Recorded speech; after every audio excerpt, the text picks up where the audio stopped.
नमस्कार, बात आज की चैनल में आपका स्वागत है। मैं हूं पारुल शर्मा और पेश है आज की सच्ची बात पक्की बात।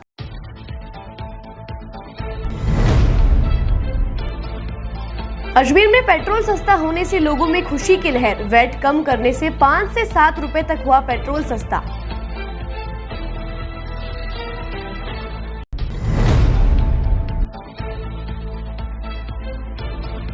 भाजपा की उपलब्धियां बताने के लिए विधायक बघेल ने की प्रेस वार्ता, जमकर गिनाई सरकार की उपलब्धियां।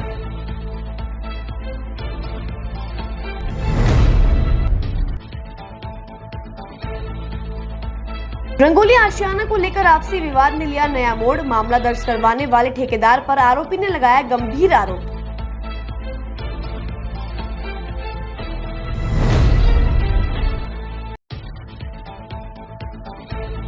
जेएलएन मेडिकल कॉलेज में होगा 2 दिवसीय फिजियोलॉजी राष्ट्रीय सेमिनार। तैयारियां जोर शोर से शुरू।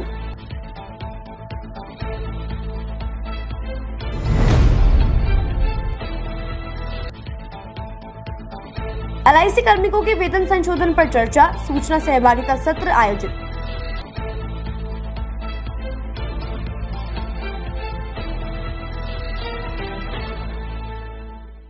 यार, बच्चे के लिए ऐसा स्कूल तलाश रहा हूँ जहाँ बच्चा स्टडी करे और साथ में उसे सभी स्पोर्ट्स फैसिलिटीज भी मिले। अपने बच्चे के लिए सतगुरु इंटरनेशनल स्कूल चुनो। स्टडी के साथ साथ यहाँ इवनिंग में नेशनल लेवल के कोचेज द्वारा swimming, badminton, lawn tennis, table tennis, basketball जैसे स्पोर्ट्स की ट्रेनिंग दी जाती है। अरे वाह! सतगुरु इंटरनेशनल स्कूल, पृथ्वीराज नगर, ऑपोजिट ए ब्लॉक, पंचशील, अजमेर।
सर्किट, मामू नहीं बनने का, रेडीनेट फाइबर लगाने का, इंटरनेट बोले तो रेडीनेट फाइबर नेट। डिटेल्स के लिए 7412001234 पे कॉल लगाने का। सही है भाई।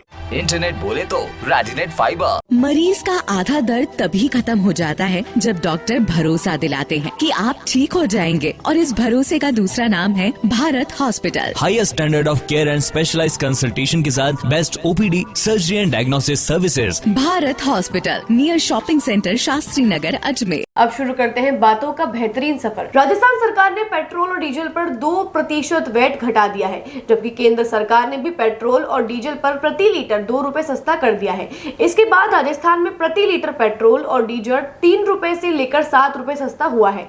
सबसे ज्यादा 7.16 रुपए श्रीगंगानगर में कम किए गए हैं। इसके बाद पहली बार पूरे प्रदेश में एक रेट पर पेट्रोल और डीजल बिक रहा है, जिसके चलते देशवासियों में खुशी की लहर दौड़ पड़ी है। अजमेर वासियों का कहना है कि डबल इंजन की सरकार ने ये आमजन को बहुत बड़ी सौगात दी है। इससे आमजन को काफी फायदा मिलेगा, क्योंकि पेट्रोल और डीजल हर व्यक्ति की दिनचर्या में शामिल है। आज राजस्थान में डबल इंजन सरकार के बनने के बाद दोहरा लाभ प्रदेशवासियों को मिला है। केंद्र सरकार ने कल 2 रुपये प्रति पेट्रोल और डीजल की दरों के अंदर कम करा, और राजस्थान की प्रदेश की सरकार ने 2% वेट को कम किया। उसके बाद में अजमेर के अंदर 3 रुपये 60 पैसे पेट्रोल हो गया कम, और डीजल 3 रुपये 30 पैसे कम हो गया। इसका लाभ प्रत्येक व्यक्ति को मिलेगा। जो वाहन चलाता है उसको तो मिलेगा ही, स्वाभाविक बात है। उसके अलावा जो गाड़ी नहीं चलाता है उसको भी इसका लाभ मिलेगा। वो लाभ इस नाते से होगा कि जब कोई व्यक्ति कोई सब्जी भी खरीदता है तो वो ट्रांसपोर्टेशन के माध्यम से आती है। जब ट्रांसपोर्टेशन सस्ता होता है तो हर चीज़ सस्ती होने वाली है, हर व्यक्ति को इसका लाभ मिलने वाला है। और सबसे विशेष लाभ उन लोगों को मिलने वाला है जो प्रतिदिन गाड़ियों के अंदर पेट्रोल और डीजल भराते हैं, और 2 व्हीलर 4 व्हीलर के साथ साथ जो बड़ी गाड़ियाँ हैं उनके अंदर एक बहुत बड़ा लाभ 50 पैसे कम होने पर भी मिलता है। और 3 रुपये 60 पैसे पेट्रोल की दरों का कम होना, मैं समझता हूँ कि एक बहुत बड़ी सौगात इसको कहा जा सकता है। रचित कछावा।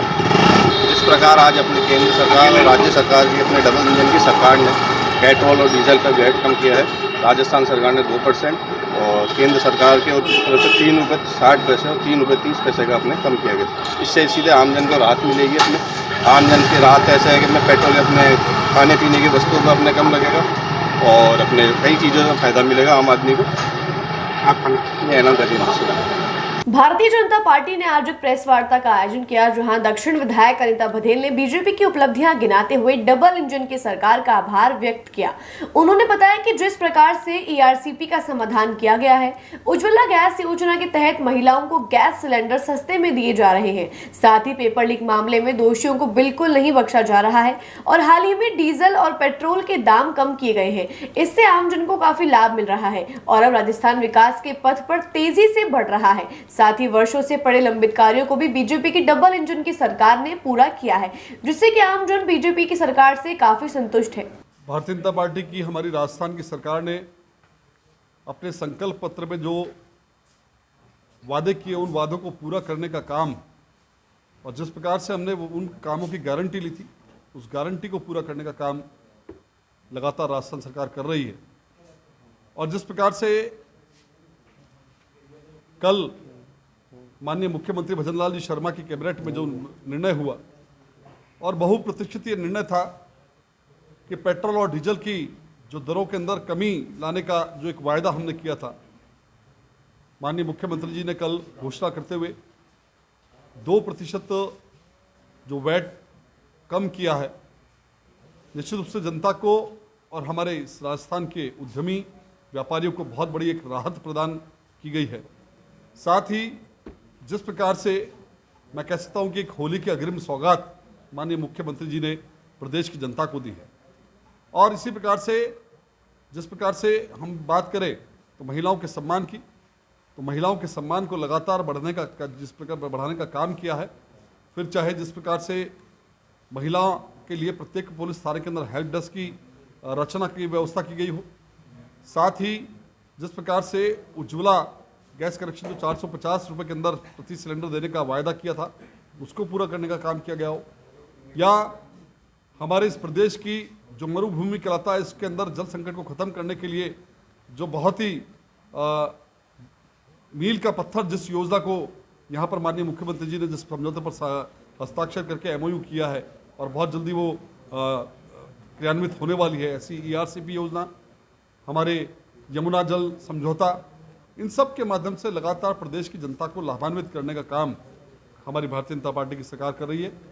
और कल जो पेट्रोल और डीजल की दरों में जिस प्रकार से कमी की गई है, जनता ने बहुत ही हर्ष भरे भाव से माननीय मुख्यमंत्री जी का धन्यवाद, आभार व्यक्त किया है। और भारतीय जनता पार्टी भी इस पुनीत कार्य के लिए माननीय मुख्यमंत्री जी का और साथ ही हमारे प्रधानमंत्री आदरणीय नरेंद्र मोदी जी का बहुत बहुत धन्यवाद और आभार प्रकट करते हैं। तब से आप सबने देखा होगा कि किस तरह से राहतें देने का काम हमारे मुख्यमंत्री भजनलाल जी कर रहे हैं। सबसे पहले उन्होंने ERCP, जो पानी का बहुत बड़ा मुद्दा था, उसको समाधान तक पहुंचाया।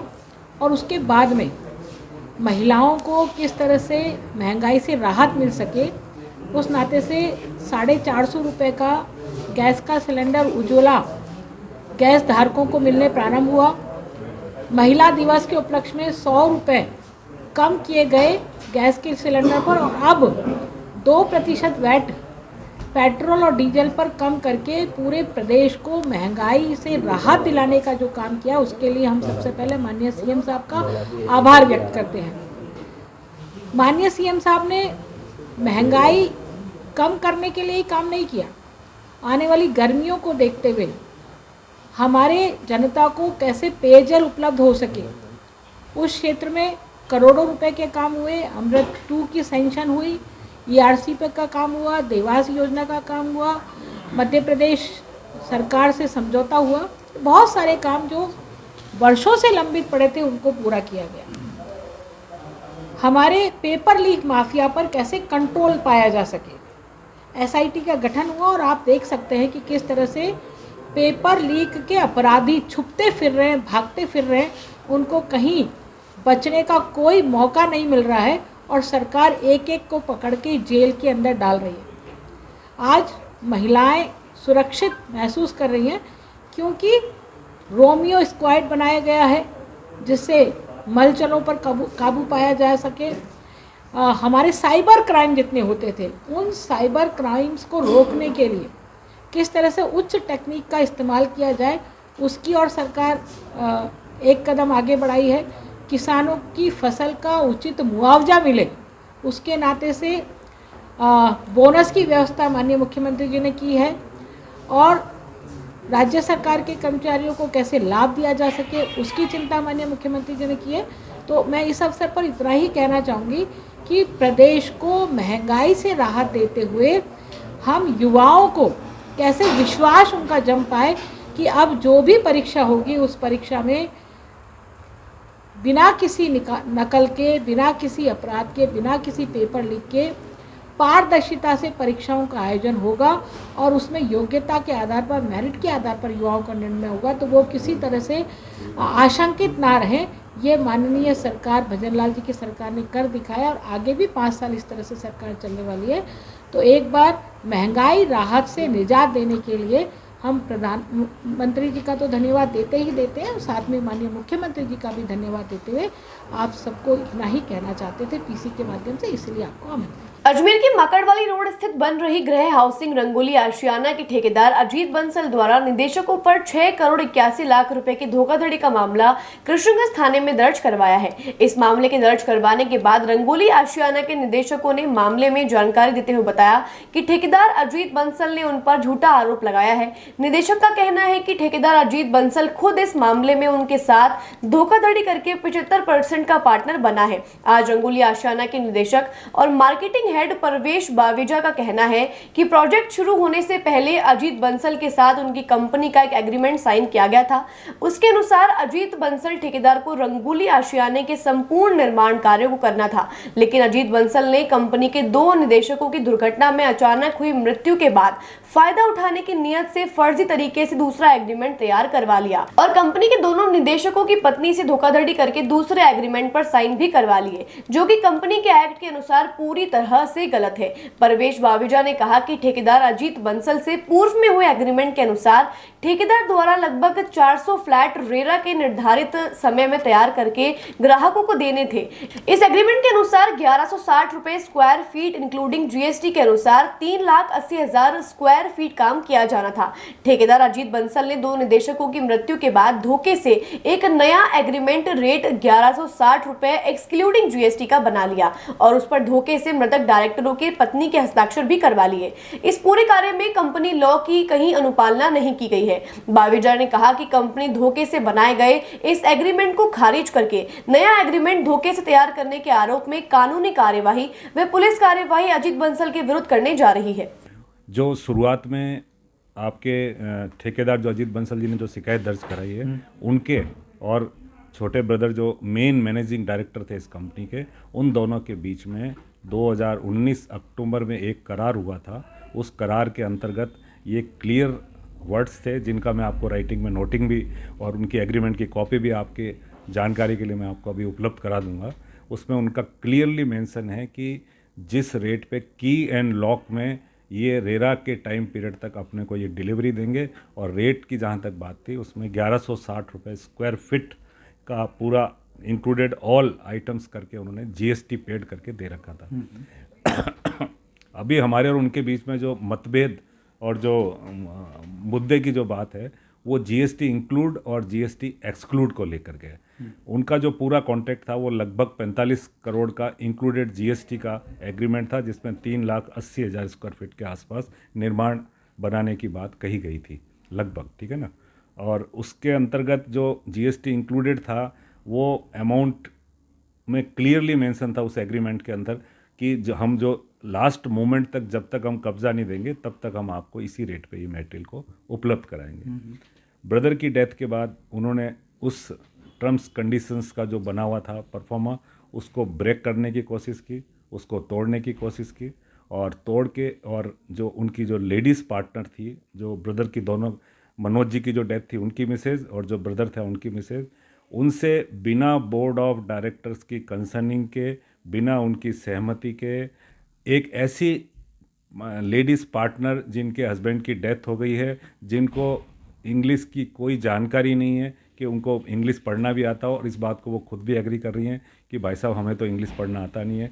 ऐसे में आप 12 डॉक्यूमेंट का इंग्लिश का कोई साइन किया हुआ और उस पर बसंती जी के मात्र साइन पे ही आपने सिर्फ 8 करोड़ रुपए का जो है जीएसटी एक्स्ट्रा का एक एग्रीमेंट बना लिया, और उस एग्रीमेंट को बना करके अब आप वर्तमान में उस नए एग्रीमेंट के हिसाब से क्लेम कर रहे हैं। मैं आपसे एक सिंपल सी बात कर रहा हूँ, 45 करोड़ या 40 करोड़ का जो भी वेनेवर एक एग्रीमेंट था, उसको इंक्लूडेड करके जब एक इसी अजीत बंसल जी ने साइन करके करारनामा दिया, जिसकी कॉपी में आप इसमें कॉन्फ्रेंस ये इसके बाद आपको मैं आपको सपोर्टेड डॉक्यूमेंट के तौर पे आपको देने भी जा रहा हूँ, ताकि आप उसका न्याय आप लोग भी कर सकें कि कौन सही है कौन गलत है। एक चीज़ मैं अगर आपको कोई दे रहा हूँ कि साहब 40 करोड़ में जीएसटी इंक्लूड करके पूरा का पूरा ये इतने सारे 400 फ्लैट बनाने का कॉन्ट्रैक्ट मैं आपको दे रहा हूँ, और आप एक नया एग्रीमेंट दोनों की डेथ के बाद जो मेन पार्टनर थे उनका डेथ का गलत फ़ायदा उठा करके और आप उसको जीएसटी अतिरिक्त करते ही 40 करोड़ पे 18% का लोड जो पड़ता है वो सीधा 7 से 8 करोड़ का पड़ता है। तो इन महाशय जी ने, जो ठेकेदार अजीत बंसल जी जो अपने आप को एक वो बता रहे हैं कि साहब मैं बहुत ही मेरे साथ बहुत गलत काम हो गया है, सिर्फ आपकी उनकी और हमारी जो सोच का फ़र्क जो आ रहा है वो यही आ रहा है कि आप कोई काम हमको जितना कंप्लीट करके दोगे वो जीएसटी इंक्लूड करके दोगे as per your old agreement, और जो आपका एग्रीमेंट, और एग्रीमेंट में ये clear page number 7 para number 5 में ये बिल्कुल क्लियर प्रोविज़न है कि हम आपको कंप्लीसेशन वर्क तक जीएसटी इंक्लूड करके देंगे। अब उन्होंने एक नया एग्रीमेंट दोनों पार्टनर्स की डेथ के बाद लेडीज़ पार्टनरों को साइन करवा करके, और इस तरह से उन्होंने 7 से 8 करोड़ का जीएसटी एक्स्ट्रा का एक प्रोविज़न उन्होंने निकाल दिया, और उसी के अकॉर्डिंग टू बिल रेज किए, जिसको हमारी कंपनी ने रिजेक्ट कर दिया। कि साहब आप पुराने एग्रीमेंट से आइए। जवाहरलाल नेहरू मेडिकल कॉलेज में शनिवार से 2 दिवसीय फिजियोलॉजी राष्ट्रीय सेमिनार का आयोजन किया जा रहा है। फिजियोलॉजी के सेमिनार में देश भर के नामचीन डॉक्टर शामिल होंगे। 200 से अधिक डॉक्टर अपना रिसर्च पेपर पेश करेंगे। इंटेलिजेंस, आर्टिफिशियल इंटेलिजेंस और शरीर में हो रहे बदलाव सहित स्मार्टफोन से शरीर पर पड़ने वाले दुष्प्रभाव को लेकर चिकित्सक अपनी रिसर्च पेश करेंगे। फिजियोलॉजी के सेमिनार में डॉक्टर रमन शर्मा सबसे अधिक आकर्षण का केंद्र रहेंगे। यह कार्यक्रम दिनांक 16 व 17 फरवरी 2024 को डॉक्टर भीमराव अंबेडकर सभागार में आयोजित होगा। इस कार्यक्रम का शुभारंभ कल शनिवार को प्रातः 10 बजे किया जाएगा। 16 और 17 मार्च को जेएलएन मेडिकल कॉलेज के BR अंबेडकर ऑडिटोरियम में फिजियोलॉजी विषय की नेशनल कॉन्फ्रेंस का आयोजन जेएलएन मेडिकल कॉलेज के फिजियोलॉजी के विभाग के द्वारा किया जा रहा है, जिसमें पूरे देश से लगभग 300 डेलीगेट्स भाग लेंगे, जिसकी शुरुआत कल सुबह 9 बजे की जाएगी और संडे को दोपहर बाद तक ये कॉन्फ्रेंस चलेगी। इसमें करीबन 200 रिसर्च पेपर प्रेजेंट किए जाएंगे, वो भी पूरे कंट्री के स्टेट्स में जो रेजिडेंट डॉक्टर्स हैं उनके द्वारा किया जाएगा। इसके अलावा एक बहुत रिच साइंटिफिक प्रोग्राम भी हमने तैयार किया है, जिसमें न केवल राजस्थान, एम्स और KGMC लखनऊ, चेन्नई, IIT चेन्नई, सभी राज्यों के प्रमुख जिन लोगों ने फिजियोलॉजी में काम किया है उन वक्ताओं के द्वारा भाषण दिए जाएंगे और अपने साइंटिफिक प्रोग्राम पेश किए जाएंगे। सबसे ज़्यादा हर्ष का विषय यह है कि यह कॉन्फ्रेंस नेशनल लेवल की कॉन्फ्रेंस है, जो कि राजस्थान में प्रथम बार हो रही है और वो भी जेएलएन मेडिकल कॉलेज के फिजियोलॉजी विभाग में हो रही है। यह एक अजमेर के लिए फ़ख्र की बात है। इसके लिए इसका ऑर्गेनाइजिंग चेयरमैन हमारे विभाग के विभागाध्यक्ष डॉक्टर गरिमा बाफना हैं। ऑर्गेनाइजिंग सेक्रेटरी विभाग के प्रोफेसर डॉक्टर पूनम हैं और इस प्रोग्राम का कल 10 बजे उद्घाटन किया जाएगा। उस उद्घाटन करता है वो नसीराबाद हॉस्पिटल के ब्रिगेडियर शिशिर जैन इसका उद्घाटन करेंगे। इसके अलावा इसमें प्रमुख वक्ता के रूप में डॉक्टर रमन शर्मा जी बहुत ही सीनियर मोस्ट एंड प्रख्यात फिजियोलॉजिस्ट हैं। वो बेसिकली हमारे भी टीचर्स रहे हुए हैं, वो भी कल आ रहे हैं। हालांकि वो काफ़ी एज्ड हैं, फिर भी उन्होंने एग्री किया कि मैं आऊँगा। उनका भाषण भी प्रमुख रहेगा। इसके अलावा इस फील्ड में जिन जिन लोगों ने महत्वपूर्ण कार्य किया है, चाहे वो आर्टिफिशियल इंटेलिजेंस के रूप में हो, चाहे वो मोबाइल के उसमें हो, और चाहे EMG, EEG के क्षेत्र में हो, जो भी जितने भी रिसर्च हुई हैं वो कल प्रेजेंटेशन होगी। मैं सोचता हूँ कि बहुत ही महत्वपूर्ण एक साइंटिफिक फेस्ट रहेगी और आने वाले समय में यह एक पत्थर का मील होगा कि ये अजमेर से हमने ये शुरुआत की और आने वाले समय में ये राजस्थान में सब जगह होगी। भारतीय जीवन बीमा निगम में कार्यरत कार्मिकों के वेतन पुनरीक्षण के संदर्भ में आज विभिन्न श्रमिक संगठनों और प्रबंधन के बीच आयोजित हुई सूचना सहभागिता सत्र में विभिन्न संदर्भों में चर्चा हुई। इस सत्र में केंद्रीय कार्यालय ने अवगत कराया कि अभी तक बीमा कर्मियों के वेतन संशोधन के संदर्भ में उन्हें वित्त मंत्रालय से अनुमोदन प्राप्त नहीं हुआ है। वे निरंतर वित्त मंत्रालय के संपर्क में है तथा कार्मिकों के वेतन प्रस्तावों के अनुमोदन हेतु प्रतीक्षारत है। AIIEA संगठन के दबाव में निगम के प्रबंध निदेशक ने बताया कि प्रबंधन ने बीमा कर्मियों हेतु 17% वेतन वृद्धि, NPS में नियोक्ता अंशदान को 10 से बढ़ाकर 14% करने व पेंशनर्स के लिए एक्स ग्रेशिया स्कीम हेतु अनुशंसा वित्त मंत्रालय को की है। इस संदर्भ में AIIEA की ओर से जवाब देते हुए महासचिव श्रीकांत मिश्रा ने LIC प्रबंधन के रवैये पर कड़ा विरोध जताया। AIIEA ने दोहराया कि बीमा कर्मियों हेतु वेतन संशोधन कोई खैरात नहीं है, बल्कि यह कर्मचारियों का अधिकार है। AIIEA ने प्रबंधन को चेताया कि इस संदर्भ में जल्दबाजी की कोई जरूरत नहीं है। बीमा कर्मियों हेतु वेतन समझौता सार्थक बातचीत व विचार विमर्श से ही होना चाहिए। साथ ही AIIEA ने प्रबंधन को स्पष्टतया आग्रह किया है कि बीमा कर्मियों के वेतन पुनरीक्षण के संबंध में किसी भी एक तरफा कार्यवाही का कड़ा विरोध किया जाएगा। अजमेर मंडल सचिव पुनीत पुट्टी ने प्रबंधन के रवैये पर रोष प्रकट करते हुए कहा कि AIIEA का दृष्टिकोण हमेशा स्पष्ट रहा है कि हम कभी भी व किसी भी कीमत पर बीमा कर्मियों के हितों व अधिकारों के साथ खिलवाड़ बर्दाश्त नहीं करेंगे। हमारे लिए संघर्ष का रास्ता सदैव ही खुला है। आज भारतीय जीवन बीमा निगम प्रबंधन ने हमारा जो अखिल भारतीय संगठन all India insurance employees association को सूचना सहभागिता सत्र वीडियो कॉन्फ्रेंसिंग के जरिए बातचीत की है और उसमें हमारे जो मेन मुद्दे थे वेतन मांग पत्र पर वार्ता और अन्य मुद्दे भी थे।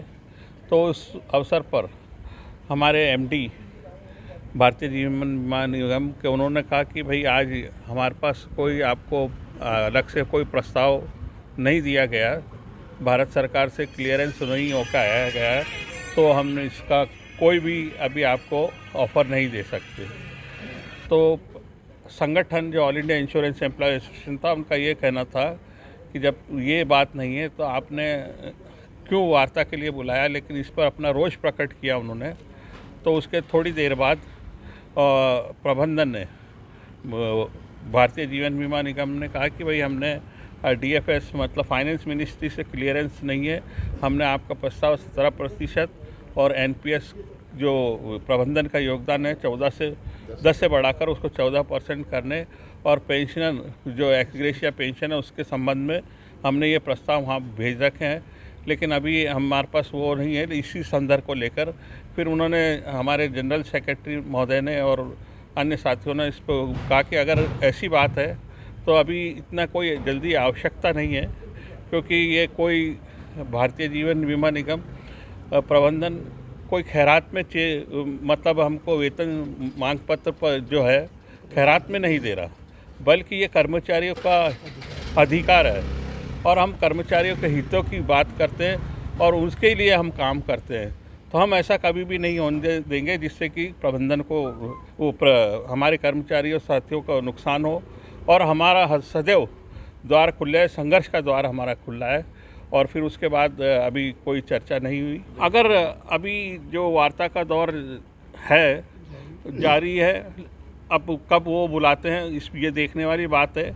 और हमारा जो हायर अथॉरिटी है संगठन के महासचिव, अध्यक्ष महोदय और सारे जो कमेटी है वो डिसाइड करेगी कि भाई कि इस स्थिति में हमको क्या करना चाहिए, और वो जब स्थिति करेंगे और हमें इन्फॉर्म करेंगे तो उसी के अनुसार हम अपना संघर्ष का रास्ता अपनाएंगे। बातों को देते हैं एक छोटा सा विराम, जल्दी मिलते हैं एक नए सफर पर। यार बच्चे के लिए ऐसा स्कूल तलाश रहा हूँ जहाँ बच्चा स्टडी करे और साथ में उसे सभी स्पोर्ट्स फैसिलिटीज भी मिले। अपने बच्चे के लिए सतगुरु इंटरनेशनल स्कूल चुनो। स्टडी के साथ साथ यहाँ इवनिंग में नेशनल लेवल के कोचेज द्वारा swimming, badminton, lawn tennis, table tennis, basketball जैसे स्पोर्ट्स की ट्रेनिंग दी जाती है। अरे वाह! सतगुरु इंटरनेशनल स्कूल, पृथ्वीराज नगर, ऑपोजिट ए ब्लॉक, पंचशील, अजमेर।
सर्किट, मामू नहीं बनने का, रेडीनेट फाइबर लगाने का, इंटरनेट बोले तो रेडीनेट फाइबर नेट। डिटेल्स के लिए 7412001234 पे कॉल लगाने का। सही है भाई।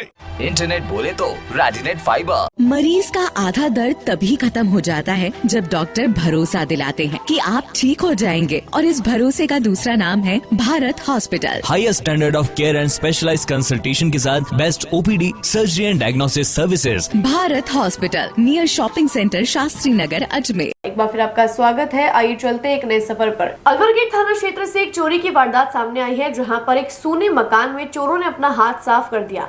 जानकारी के अनुसार कल देर रात चोर नाका मदार स्थित एक मकान में घुसे और ताला तोड़कर चोरी की वारदात को अंजाम दिया, जहां से तकरीबन 6 तोला सोना और 3 किलो चांदी गायब कर दी। जिसके बाद अलवर गेट थाना पुलिस को सूचना दी गई। पुलिस ने मौके पर पहुंचकर मौका मुआयना किया और आगे की कार्यवाही शुरू कर दी है। मैं सितंबर को अपने बच्चों के पास गई हुई थी कि वो वहाँ पे जॉब करते हैं, तो इतना रुकने का तो था नहीं, लेकिन फिर भी बाई चांस में रुक गई। तो वहीं थी मैं 12 तारीख को रात के 4:14 पर शायद वो चोर आए हैं यहाँ पर, और उन्होंने मेरे मेन गेट का ताला तोड़ा है, और जाली वाले 2 कमरे हैं ना, जो उनके जाली वाले गेट पे उन्होंने काटा है। उसके बाद उन्होंने मेरे बेडरूम को पूरा बिखेर दिया है, और कुछ सामान को हाथ नहीं लगाया ज़्यादा, खाली अलमारी तोड़ी है। अलमारी तोड़ के उन्होंने ज्वेलरी बॉक्स छोड़ दिए हैं, ज्वेलरी ले लिया है, और जाके मंदिर में से 3 मूर्तियां थी भगवान की, गणेश जी, लक्ष्मी जी और दुर्गा माता की, वो ले ली है चांदी की। और ज्वेलरी में मेरी 4 चेनें हैं, चारों की, दोनों हम माँ बेटियों के कान के हैं, मेरे अलग से झुमके हैं। मेरी बेटी के हर राखी पे मेरे बेटे ने कान की बालियाँ दी है, वो 6-7 जोड़ी है, वो गायब हैं। हमारी चूड़ियाँ गायब हैं, मेरे बेटे के और मेरे हस्बैंड के ब्रेसलेट गायब हैं। तो सारे बॉक्स इधर ही हैं, और खाली ज्वेलरी गायब है सारी। 6 तोला तो शायद मेरे सोना है, और आधा किलो जितनी चांदी है। कुछ कैश वगैरह भी था क्या? कैश नहीं था सर, कैश नहीं, सिर्फ इतना ही था। तो आप लोग क्या सभी बाहर गए हुए थे? हम बच्चे तो पहले से ही जॉब कर रहे हैं जयपुर में, जगतपुरा में, और मैं उनके पास गई हुई थी, मैं अकेली थी इधर। फुटेज में क्या आ रहा है?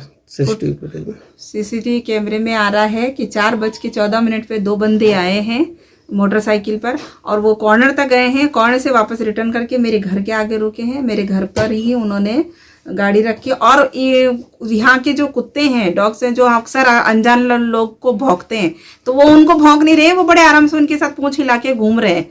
कि उन्होंने पहले आके उन्होंने कुत्तों को अपने उसमें किया है, खाना पीना दिया है, उसके बाद ही, नहीं तो वो कुत्ते भौंकते। अनजान व्यक्ति रात में कोई आएगा तो वो भौंकते, लेकिन उन्होंने भौंके नहीं है, बड़े आराम से उनके साथ घूम रहे हैं। कुत्ते मेरे घर में भी आए हैं उनके साथ, ये कैमरे में आ रहा है।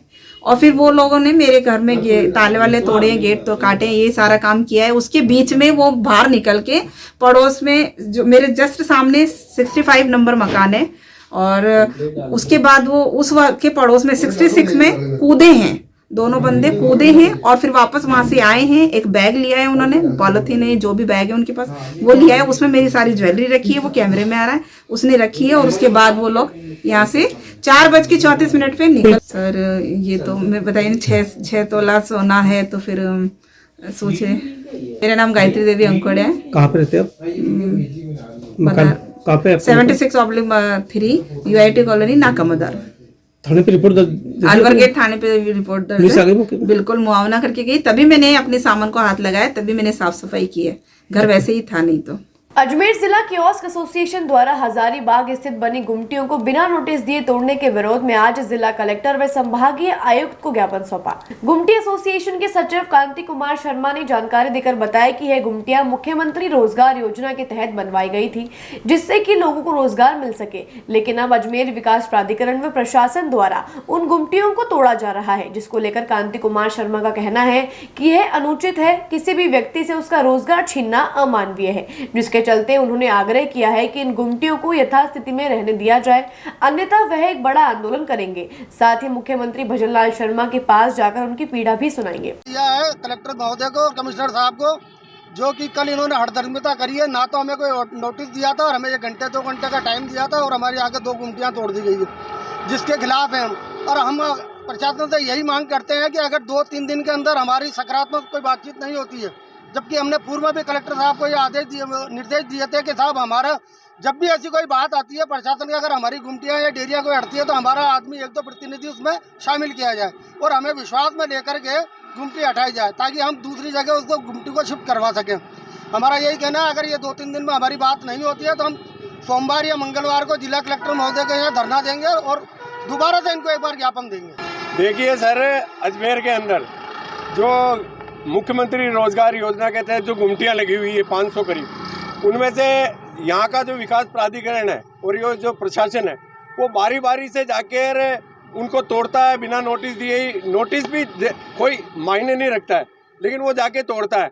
आप देखिए कि जब मुख्यमंत्री ने किसी को रोजगार देने के लिए 20 साल पहले ये गुमटियाँ आवंटित की थी और बाकायदा सारा मापदंड थे इनके, जो यूआईटी हो चाहे अपने कलेक्टर हो चाहे इनके जो नुमाइंदे थे एएन हो जेईएन हो, उन्होंने बाकायदा सड़कों के ऊपर अपना रोड मैप दिया है, मानचित्र बनाए हैं और उसको पास करके उसके बाद ये गुमटियाँ लगी है और डेयरियाँ लगी है। तो हाँ, कल यहाँ हजारीबाग के पास में 28-30 गुमटियाँ लगी हुई है, उसमें से 2 गुमटियों को जाके तोड़ दिया गया और उनको कुछ भी नहीं कहा और 2 घंटे की मोहलत दी गई कि खाली कर दिया जाए और तुरंत प्रभाव से उसके ऊपर बुलडोजर चला दिया गया। तो हम सरकार से, प्रशासन से आज ये कहने जा रहे हैं कि जब राजस्थान सरकार के चीफ सेक्रेटरी के ये आदेश है कि ये गुमटियाँ जो है वो जहाँ पब्लिक की आवाजाही हो वहाँ लगाई जाए। दूसरा ये एक लीज बढ़ाने के लिए 10 साल की लीज पे दी थी, लेकिन अजमेर यूआईटी ने और राजस्थान के अंदर सभी यूआईटीओ ने राजस्थान सरकार को लीज बढ़ाने के लिए सरकार को पत्र जारी करा है, लेकिन सरकार ने अभी लीज बढ़ाने के ऊपर कोई निर्णय नहीं लिया है। ऐसी स्थिति में जो भी यूआईटी और प्राधिकरण है वो इन लोगों को बेरोजगार नहीं कर सकता, तोड़ नहीं सकता, क्योंकि यूआईटी और प्राधिकरण ने अपने पाले में से गेंद सरकार के पास पहुंचा दी है। सरकार ने कोई निर्णय नहीं दिया है कि लीज बढ़ाएगी या नहीं बढ़ाएगी, वो उनके विवेक पर है। तो जिस दिन यदि ये निर्णय आता है कि हम लीज नहीं बढ़ा रहे हैं, सरकार कहती है, उसके बाद आप विविध प्रक्रिया अपना कर इसके ऊपर कार्रवाई करिए। तो हम आज ये विरोध प्रदर्शन कर रहे हैं। कल अपने स्वायत्त शासन मंत्री झाबर सिंह जी खर्रा साहब से बात करी थी, उन्होंने कहा मैं जिला कलेक्टर को और एडीए के जो आयुक्त है उनको फोन करके अभी कह रहा हूँ कि किसी का रोजगार नहीं छीना जाए। जबकि भजन लाल जी की जो सरकार है राजस्थान में मुख्यमंत्री, वो कह रहे हैं कि हम रोजगार देंगे, और दूसरी तरफ आपके छांव तले जो अजमेर का प्रशासन है वो इन घुमटी धारकों को जो 20-20 साल से कमा रहे हैं उनका रोजगार छीन रहा है। आप देख लीजिए, किसी का रोजगार अगर छीना जाता है 20 साल से जो काम कर रहा है, तो उसके परिवार में रोजगार छीनते ही ये मान लीजिए कि किसी आदमी की मौत हो गई है। तो सरकार अगर संवेदनशील है और हमारी इस मांग को देख रही है और सुन रही है, तो हम भजन लाल जी से, झाबर सिंह जी खर्रा से और यहाँ के जिला कलेक्टर और यहाँ के आयुक्त महोदय से ये निवेदन करते हैं कि आप ऐसा अनुचित कदम मत उठाइए जिससे कि किसी को बेरोजगार किया जाए। तो इसी संदर्भ में आज हम संभागीय आयुक्त को और जिला कलेक्टर जो एडीए के अध्यक्ष हैं उनको ज्ञापन दे रहे हैं, और अगर ये 1-2 दिन के अंदर फिर भी नहीं माने तो हम अजमेर शहर के अंदर इनके खिलाफ आंदोलन करेंगे और हम यहाँ से पूरी गाड़ी भर के और मुख्यमंत्री भजन लाल जी शर्मा के पास जाएंगे और अपनी पीड़ा सुनाएंगे और इन अधिकारियों की मनमानी जो ये कर रहे हैं उसके बारे में उनको अवगत कराएंगे। राधारानी मंडल की ओर से ज्ञान विहार गेट के पास गुरुवार को आयोजित श्री श्याम फागोत्सव में भक्त भजनों पर झूमते नजर आए। वे श्रद्धालु श्री श्याम की भक्ति में रंगे नजर आए। यहाँ विशाल दरबार में मनमोहक श्रृंगार से सजे धजे श्याम बाबा के दर्शन करते हुए भक्तों का तांता लगा हुआ था। मयूर पंखों के सिंहासन पर बाबा श्याम का दरबार भव्य नजर आ रहा था। रंग बिरंगे पुष्पों से सजे इस दरबार में बाबा की ज्योत के दर्शन करने लोग पहुंचे। इस आयोजन में सैकड़ों की संख्या में लोगों की भीड़ जमा हुई। वे कार्यक्रम को भव्य रूप से मनाया गया। अजमेर कई बार आ चुका, मैं कई बार आया हूं, और 2001 में तो जो गुणगान यात्रा बाबा के लिए की गई थी, 38,000 किलोमीटर की यात्रा की थी 2000 से लेके 2001 तक। उसमें भी ब्यावर भी आया, किशनगढ़ भी आया, अजमेर भी आया, भीलवाड़ा भी आया, नरसिंहाबाद की कौन सा विजय क्या है वो, सब जगह आया, लेकिन अजमेर कई बार आया हूँ मैं। हाँ, इस बार 12 साल बाद आया हूँ। क्या कहेंगे श्याम प्रेमियों के लिए, क्या संदेश देना चाहते हैं? नहीं, ये तो बाबा के बिल्कुल करीब है। अजमेर तो खाटू श्याम जी के बिल्कुल करीब है, और बाबा के दीवाने शुरू से यहाँ पर भजन कीर्तन, आज के 30 साल पहले किशनगढ़ में जो मंदिर बाबा का है वो मेरे हाथ से उद्घाटन हुआ है। किशनगढ़ में जो श्याम मंदिर है, तो अब ये सोच लो 30 साल पहले, तो अजमेर श्याम रंग में रंगा हुआ है। एक वीडियो आपका वायरल हुआ है कुछ दिन पहले, जिसमें एक वीडियो वायरल हुआ है जिसमें आप कह रहे थे कि महंगे पंडाल लगाए जाते हैं तो भजन गायक भी। देखो, ये बात तो बोलनी चाहिए आप लोगों को, पत्रकारों को, चाहे इलेक्ट्रॉनिक मीडिया हो या प्रिंट मीडिया हो। मुझे 42 साल हो गए, मैंने 42 साल में कोई कुछ बोला नहीं, लेकिन वहां पर हिंदू महासभा ने कार्यक्रम किया था जिसमें 10-11 पत्रकार थे, 5-6 इलेक्ट्रॉनिक थे, वो कुछ प्रश्न ऐसे कर दिए तो मेरी जो पीड़ा है वो छलक के बाहर आ गई। अब ये देखो, तुम कितनी देर से हो यहाँ पर, कितनी देर से हो? मैंने जितनी देर गाया कैसा लगा? एंड 0 मतलब समझा? नहीं समझा? तुम्हारा प्यार है ना तो अरबों के बराबर है। आनंद है तो क्या पैसे से ही आनंद आता है? अब मैं क्या बोलूं? तो ये जो चीज है जो लोग नहीं जान रहे हैं उनके लिए क्या कहा जाए? तो मैंने जो कहा है सिर्फ प्रवाहकों के लिए नहीं कहा, आयोजकों के लिए कहा। आयोजक को भी ये सोचना चाहिए कि जो पैसा बचे उसको और बहुत से काम है, गौशाला में दो, दिव्यांगों में लगाओ, विधवा आश्रम में उसमें लगाओ, वृद्ध आश्रम में उसमें लगाओ, गरीब बच्चों को पढ़ाओ, एक ऐसा ट्रस्ट बनाओ उसमें पढ़ाओ।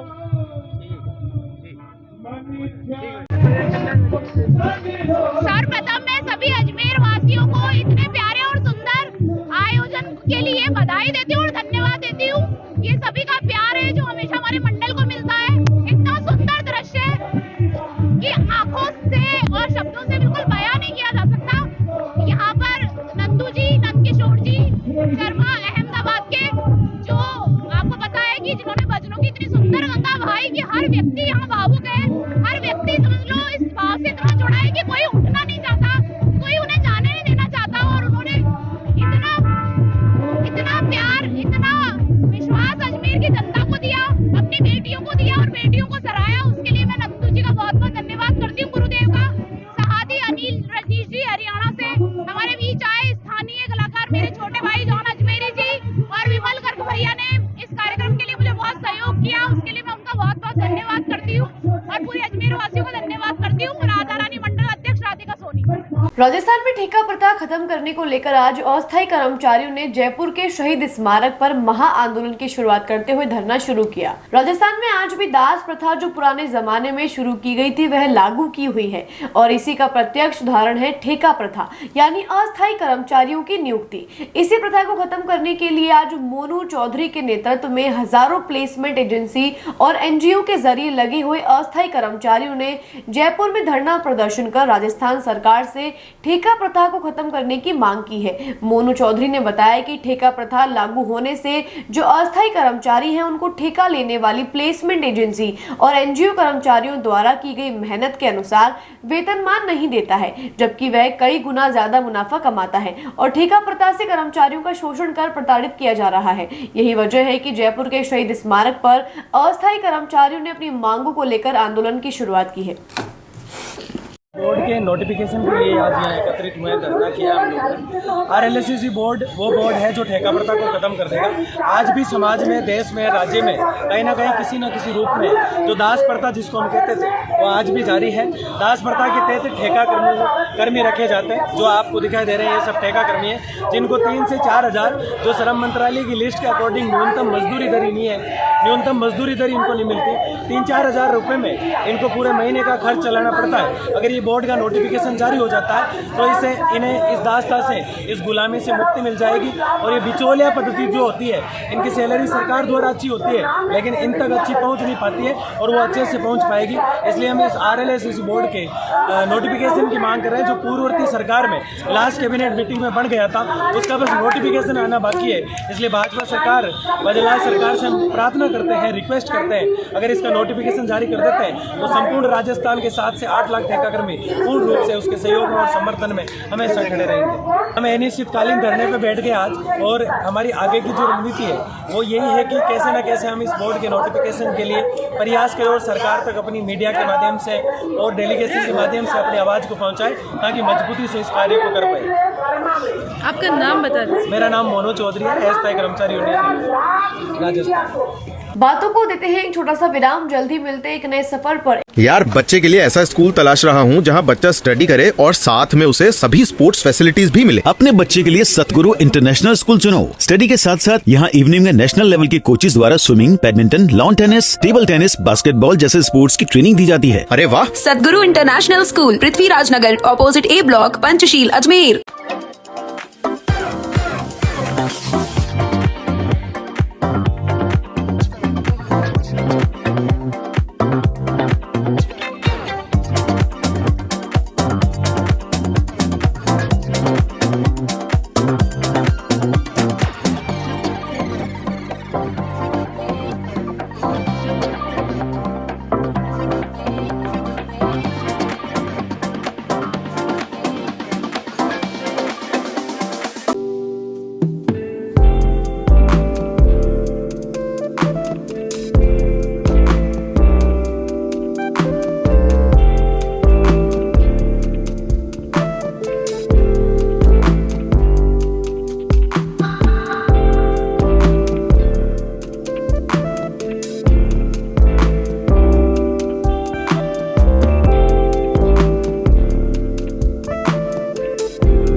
ये सर्किट मामू नहीं बनने का, रेडीनेट फाइबर लगाने का। इंटरनेट बोले तो रेडीनेट फाइबर नेट। डिटेल्स के लिए 7412001234 पे कॉल लगाने का। सही है भाई।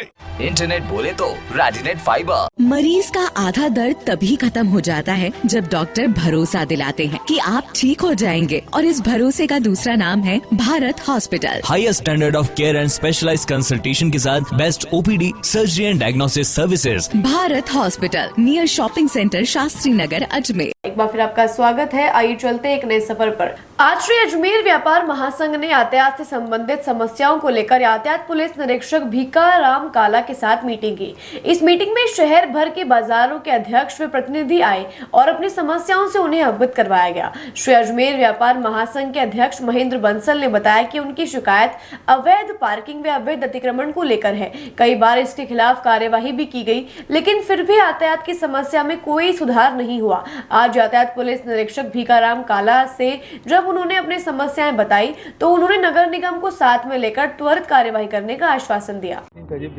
हाँ, आज अजमेर शहर के व्यापारी गण व्यापार मंडल के अलग अलग जगहों के अध्यक्ष महोदय पधारे हैं, उनके पदाधिकारी भी यहाँ टीआई ऑफिस में पधारे हैं। उनसे शहर में जो यातायात से संबंधित जो समस्याएं हैं उन्होंने समस्याएं बताई और हम सब साथ में मिलकर के उन समस्याओं का समाधान करें। और हमारे एसपी साहब ने आदेश फरमाया कि शहर में यातायात में कोई बाधा नहीं आनी चाहिए, तो श्रीमान के आदेशानुसार तुरंत प्रभाव से कार्रवाई की जाएगी। और व्यापारियों से जो हमारी वार्ता हुई वो बहुत ही अच्छी शानदार वार्ता हुई और उसमें वैसे व्यापारी भी खुश हैं और ट्रैफिक पुलिस उनके साथ में मिलकर के पूरे शहर में अभियान चलाएंगे। नो पार्किंग, कहीं भी नो पार्किंग में कोई गाड़ियां खड़ी नहीं होगी, अतिक्रमण नहीं होगा। हम नगर निगम को भी साथ में लेंगे और पूरे शहर में अच्छी कार्रवाई करेंगे और शहर में ट्रैफिक में कोई बाधा उत्पन्न नहीं होगी और शहर में शानदार ट्रैफिक चलाएंगे। आज श्री अजमेर व्यापार महासंघ का एक प्रतिनिधि मंडल श्री अजमेर व्यापार महासंघ अजमेर का एक सब महासंघ है जिसमें हमारे से 130 व्यापारी जुड़े हुए हैं। तो हर बाजार के अध्यक्ष यहाँ आए और अपने अपनी समस्या से टीआई साहब भिखाराम जी काला उनको अवगत कराया। सबसे बड़ी समस्या पुरानी मंडी में जो पार्किंग है वो पार्किंग अवैध है, क्योंकि उस पार्किंग में आप ये देखिए वहाँ पे व्यापारियों गाड़ियाँ खड़ी नहीं होती, जो भी दुकान पे काम करते हैं उन लोग गाड़ियाँ खड़ी होती है।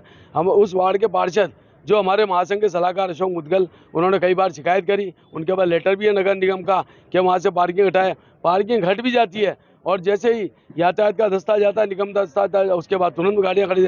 तो हमने टीआई साहब को ये कहा है कि वो पार्किंग हटाई जाए, क्योंकि वहाँ गाड़ियाँ खड़ों से पूरा क्षेत्र ऐसा हो जाता है। हारी बीमारियों को ये ऑटो रिक्शा बुलाई तो नहीं जा सकती है, एम्बुलेंस नहीं आ सकती है और शहर में पड़ाव में ठेले वालों से हमारे व्यापारियों को परेशानी होती है। और जो अतिक्रमण करते हैं उसके लिए हमने अवगत कराया। टीआई साहब ने आश्वस्त किया मार्गों के शहर से सारे जो भी अवैध पार्किंग अवैध खड़े होते हैं उनको तुरंत प्रभाव से हटाया जाएगा। हम उनके आश्वासन से आश्वस्त हैं और हमारे कहे अनुसार वो हमें आश्वस्त किया है कि पूरे शहर से अतिक्रमण हटाए जाएंगे। आज गेगल ग्राम पंचायत के स्थानीय लोगों द्वारा पूर्व सरपंच अब्दुल जलील व अब्दुल चिश्ती के खिलाफ अपने पद का दुरुपयोग करने को लेकर ज्ञापन दिया गया। स्थानीय निवासी नजमुद्दीन ने जानकारी देकर बताया कि अब्दुल जलील व अब्दुल चिश्ती द्वारा अपने पद का दुरुपयोग करते हुए चारागाह भूमि में अपने परिजनों को निजी स्वार्थ के चलते पट्टे वितरित किए गए। उन्होंने बताया कि जिनको पट्टे वितरित किए गए हैं वो स्थानीय निवासी भी नहीं है। इतना ही नहीं, 2012 में अब्दुल जलील ने 54 लाख रुपए का मुआवजा भी ले लिया, जिसकी जाँच पंचायत समिति अजमेर ग्रामीण में करवाई गई, जिसमें पाया गया कि उन्होंने नियमों के खिलाफ पट्टे वितरित किए हैं। नजमुद्दीन ने बताया कि जिन लोगों को वैधानिक रूप से पट्टे वितरित किए गए हैं उनके साथ दोनों आरोपियों द्वारा गाली गलौज और पत्थरबाजी तक की जाती है। आज उन्होंने इससे परेशान होकर जिला कलेक्टर को ज्ञापन दिया, जहां उनको त्वरित कार्रवाई करने का आश्वासन मिला। आज हम कलेक्टर साहब ने हमने ज्ञापन दिया है पूर्व सरपंच अब्दुल जलील और अब्दुल चिश्ती, जिन्होंने अपना पद का दुरुपयोग करते हुए अपने निजी चेते लोगों को, बाहर के लोगों को, जो ग्राम गेगल के निवासी नहीं है, कुछ बाहर के अलीपुरा के सरपंच हैं, कुछ अजमेर के हैं, कुछ बाहर के, सब उनको गलत तरीके से अपना पद का दुरुपयोग करते हुए चरागाह भूमि में पट्टे दे दिए निजी, उनको स्वार्थ के लिए। और फिर उन्हीं पट्टों का इन्होंने 2012 में जब NH हाईवे निकली तो उसका गलत पद का दुरुपयोग करते हुए पूर्व सरपंच अब्दुल जलील ने 54 लाख रुपए मुआवजा उठा लिया, जो कि गलत है। उसकी हमने जांच करवाई पंचायत समिति अजमेर ग्रामीण में, तो उसकी जांच भी हमने मैडम को, कलेक्टर मैडम को दी कि वो उसमें जांच में भी पाया गया कि उन्होंने नियम विरुद्ध पट्टे दिए। ग्राम पंचायत चरागाह में पट्टे नहीं दे सकती, सिर्फ आबादी में पट्टे देने में सक्षम है। तो इन्होंने अपना पद का दुरुपयोग करते हुए बहुत गलत काम करे, बहुत फर्जीवाड़े करे। और आज ये जो बंदे यहाँ पे खड़े हैं, कुछ अपाहिज है, कुछ विधवा, इनमें इन लोगों को हमने पट्टे दिए, निःशुल्क पट्टे दिए प्रशासन गाँव के संग, और प्रधानमंत्री आवास योजना से इनको 1.5 लाख रुपए दिला के, लाभ दिला के इनको मकान बनवाए। तो उस जगह में पूर्व सरपंच अब्दुल बारी और पूर्व सरपंच अब्दुल जलील इन पे जाके पत्थरबाजी करते हैं, इनको गंदी गालियाँ देते हैं, इनको भगाने की धमकी देते हैं। तो आज इस संबंध में क्या मैडम ने क्या आश्वासन? मैडम ने आश्वासन दिया है कि पूरी कार्रवाई करेंगे, इसकी जांच हुई हुई है और FIR करवा के पूरी इसकी इनके दोषियों के खिलाफ कार्रवाई करेंगे। और हमने कार्रवाई नहीं होती तो सर हम फिर धरना प्रदर्शन करेंगे। हमने कलेक्टर मैडम को भी ज्ञापन दिया है, जिला परिषद CO को भी हम ज्ञापन देंगे, संभाई आयुक्त को भी हम ज्ञापन देंगे, उपखंड अधिकारी को भी हम ज्ञापन देंगे। सर आपका नाम? मेरा नाम नजमुद्दीन, गेगल ग्राम पंचायत। जन्मदिन मनाकर लौट रहे युवक और उसके ममेरे भाई की सड़क हादसे में मौत हो गई। आपको बता दें, तेज रफ्तार पिकअप ने बाइक को टक्कर मार दी। मामला केकड़ी थाना क्षेत्र के जूनिया गांव का है। पुलिस ने पोस्टमार्टम के बाद शव परिजनों को सुपुर्द कर दिया है। पुलिस ने जानकारी देकर बताया कि जूनिया निवासी ऋषि केवट 22 वर्षीय पुत्र रामगोपाल केवट और जाल का खेड़ा निवासी दिलखुश केवट 25 वर्षीय पुत्र राजकुमार केवट बाइक पर सवार होकर गुरुवार रात कोटड़ी से जूनिया आ रहे थे। उसी दौरान होटल से 3 किलोमीटर आगे आने पर दरगाह के पास गुरुवार रात 9:30 बजे पिकअप ने उनकी बाइक को टक्कर मार दी, जिसके बाद राहगीरों ने दोनों घायलों को केकड़ी के राजकीय अस्पताल में भर्ती कराया, जहां इलाज के दौरान दोनों ने दम तोड़ दिया। आपको बता दें, पिकअप चालक मौके से फरार हो गया। आज के लिए बस इतना ही। कल फिर होगी आपसे मुलाकात, तब तक के लिए दीजिए इजाजत। नमस्कार।